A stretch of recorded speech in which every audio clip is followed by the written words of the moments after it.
Action camera gimbals. While GoPro and DJI's latest cameras don't really need such, there are some scenarios where these two can be invaluable. The fourth generation of iSteady Pro is here, and you're right, time to inspect.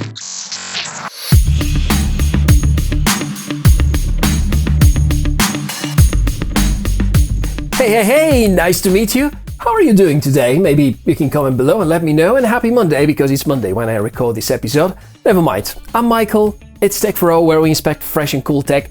And before we dive into today's topic, I would like to show you three quite nice action cameras. Insta360 One R, GoPro Hero 10 and DJI Action 2.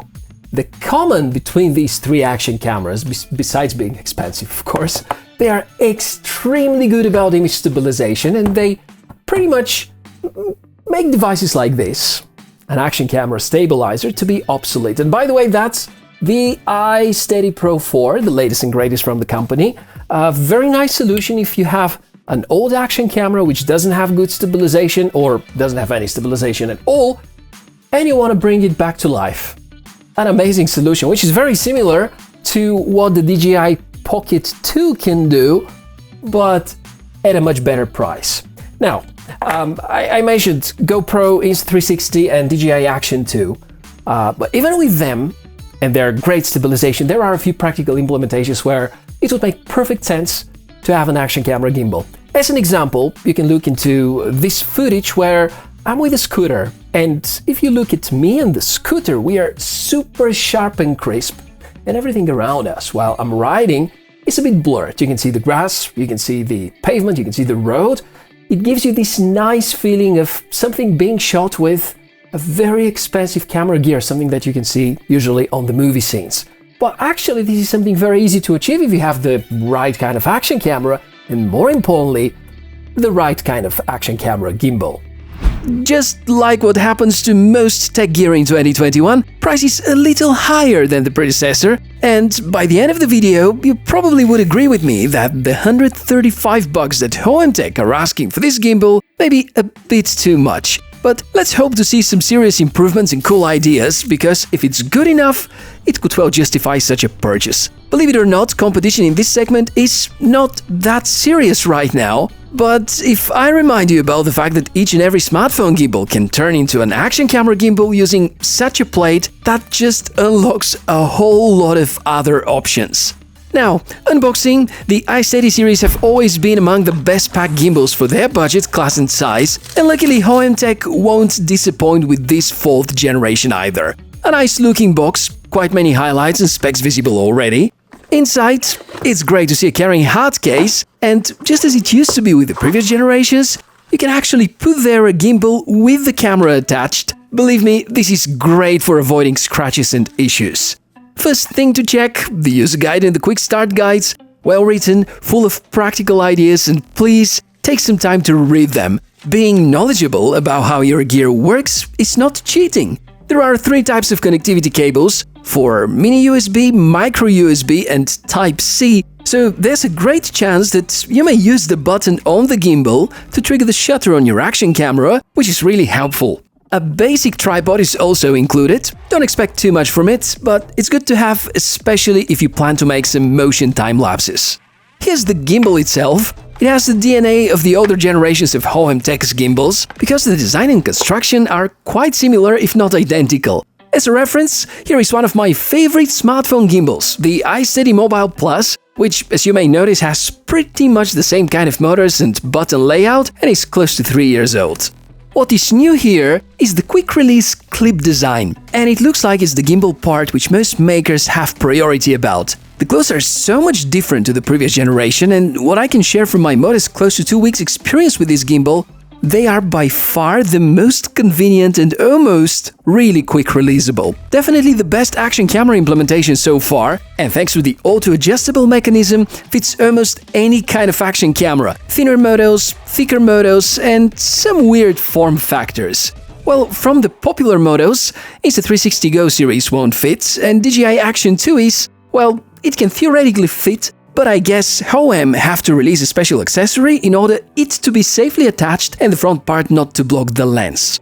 I've successfully tested the iSteady Pro 4 with GoPro Hero 10 and 9, DJI Osmo Action 1, Insta360 SJ Cam SJ10 Pro, a Casso Brave 8, a Casso V50 Pro and many other action cameras. It's fine, it works great. If you wonder about the tech specs, in a nutshell, 3-axis mechanical stabilization, quick-release clip design, splash-proof, compatible with most popular action camera brands, 14-hour battery life, Type-C charging port, different stabilization modes, accessories included, Bluetooth support, smartphone app and quite compact size and weight. Concerning the controls from the gimbal, you can actually link a cable and you can see the port right here, and the other side of the cable you connect to the USB port of your action camera. And if your action camera supports this function, you would be able to use this button here, that's a shutter button, in order to start or stop recording or take some just photos, and possibly use the zoom in and out function. And that all happens thanks to the cable integration. Well, there are some action cameras which would work. GoPro Hero 10, 9 and so on. DJI Action 2, I actually haven't tried it. The Insta360 works. SJ Cam SJ10 Pro works as well. With the Casso, there are a lot of ifs because some motos would work, others won't. So the best thing you can do is to try it with your own action camera. And even if it doesn't, that's not too much of a big deal because you can always use the manual recording function.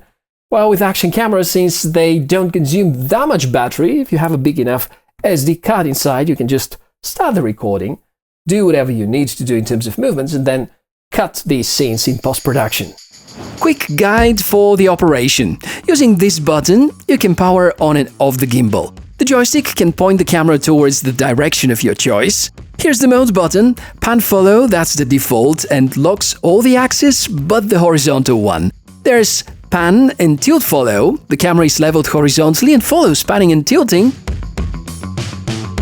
All lock mode is next. Great if you want to avoid any possible movements while filming. And you want to keep a steady direction. And the POV, or all follow as others call it, which is also used for inception mode. Switching between them is so easy, and you have the LED right next to the mode that you're currently using. I keep on believing that Hohem Tech's gimbals are by far the easiest to use when it comes to choosing a mode. But the LED is barely visible in daytime outdoors, which is the most common use case for filming with an action camera, but it is what it is. And also the shutter button, which can be used instead of pressing the shutter button on the camera, if your action camera supports it, and if you use the corresponding cable. So, too many ifs, as we already mentioned. Here also is a trigger button, which is configurable. Multiple presses can bring it into the so-called selfie mode. I would like to show you some more footage, but also talk about the possible situations where actually having such an action camera gimbal would make perfect sense, because, well, besides being cool, we need to know what the major advantages are. And I'm going to start with the most obvious thing, and it's the fact that if you have an old action camera, it can bring it back to life. Over here, there's the Casso V50X, a model which is, first of all, very cheap, around $100. It's been released like 3 or 4 years ago. So if you need to shoot something that would have really decent, almost GoPro-like stabilization, buying a gimbal would be a pretty good choice. This whole combo would cost around $250, even less, and that's about half of the price you're gonna pay for any of the 3 popular brands we've mentioned earlier in the video. Another good idea if you have an action camera and you like it a lot, but it wouldn't support stabilization at all, or probably wouldn't support stabilization in the resolution that you want to record at, like Firefly 8S, SJ Cam SJ7 Star. Both of them support 4K 30 FPS, but without image stabilization, so that's a great option. Another idea, low light footage, and here the difference could be drastic. Thing is that most action cameras do use higher shutter speeds in order to apply better image stabilization. Therefore, in low light, if you have the ability to somehow decrease the shutter speed, that would mean that the sensor is going to capture a lot more light and is going to produce a lot better footage. And not to remember the situation where you might want to record in higher FPS, for example 60 or 120, and most action cameras don't really have stabilization on that, so having a gimbal would allow you to take advantage of recording with stabilization, mechanical stabilization, at higher frame rates. This gimbal can actually be a great power bank. Instead of counting on around 30 minutes shooting time, you may get 130 or 230. Make sure to use a large enough SD card, of course. A third major use case, and this belongs to the more advanced possibilities, shooting with lens filter. Now, having a lens filter, some people think it's just unnecessary luxury. Well, it's not, especially on very bright days. It could make perfect sense because, well, that's an example with the GoPro Hero 10, and here I have a variable ND filter, and I can promise you it's really useful and helpful. So I'm going to give you an example by filming the scooter. Look at both screens and please pay attention to the way how the tiles are being recorded. So in the first scenario where we do have an ND filter, I made the camera to record it 4K 24 frames per second, shutter speed is set to 48. In the second scenario, because there is no filter and because the camera tries to balance the footage, it's going to raise the shutter speed to a maximum possible value. And you can see how much more natural the example looks on the left-hand side of the screen. I'm going to show you how it works with the GoPro. You need to go into the ProTune settings, select manually the shutter speed, that is double the amount of the frames per second that you use. If you shoot at 24 frames per second, choose here 50. And make sure the image is not overexposed. Then simply record and enjoy. Another ideal implementation, follow shoots like this one, impossible to be performed handheld, but if you have the gimbal in pan follow or all lock mode, just a matter of a few seconds, after some practicing of course.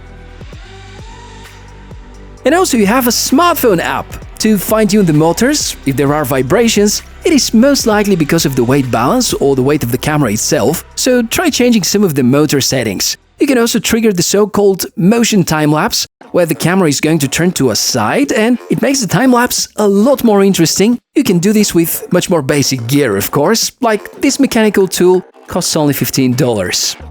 So, in the end, for any of these cases, iSteady Pro 4 is great. It does have some flaws, of course. While it finally is splash-proof, you should avoid using it in heavy rain or snow. Doesn't have any lock mechanism for transportation without the case, and the LED that we mentioned, it's not well visible in daytime. But the rest is almost perfect. And I think I respect a lot what Hoemtech have done with the iSteady Pro 4, because they took really the best out of the previous generation and improved only these areas where it does make sense. For instance, now we do have a Type-C charging port. Now we have much better clamp, which is quick releasable or almost quick releasable, but within seconds you can remove your action camera and it wouldn't bother you. You don't have to screw anything whatsoever, so it's really convenient. And at the end of the day, it functions really good. So yeah, I think at the moment this is the almost perfect action camera gimbal. I would say almost perfect because it does have some flaws, but negligible. And you can probably try to prove me wrong by commenting below what you think of this new generation of the iSteady Pro series. Do you believe that action camera gimbals are done? You know, they should no longer be upgraded. So let me know what your opinion is, and I really hope that you have enjoyed those practical ideas, and hopefully you can bring some more on the table by commenting below how would you use an action camera gimbal and what's your most creative shot so far. Feel free to share your own videos as well. And thank you very much for staying with me until the end. My name is Michael, and as usual, it's been a pleasure to have you here on the channel and to spend the last few minutes talking about the iSteady Pro 4. As usual, links to all the gear that we have explored throughout this episode down below in the video description. Have a fantastic day, enjoy the weather, and I'll see you very, very soon. Bye.